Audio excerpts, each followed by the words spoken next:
ஒருவர் எழும்பி 2 மணியில இருந்து 4 மணி வரைக்கும் தஹஜ்ஜுத் தொழுகிறார்.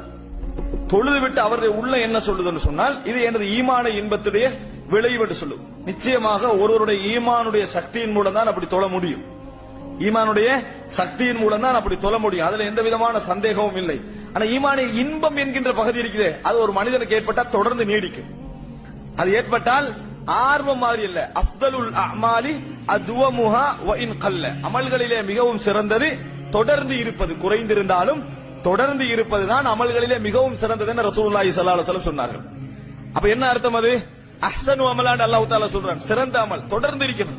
ரசூல் ஸல்லல்லாஹு இதா அமில அமலன் அத்பதஹா, ஏதாவது ஒரு அமலை செய்தால் அதை என்ன செய்வார்கள்? தொடர்ந்து செய்வார்கள் என ரசூல் ஸல்லல்லாஹு அலைஹி வஸல்லம் ஆயிஷா ரலியல்லாஹு அன்ஹா சொல்கிறார்கள்.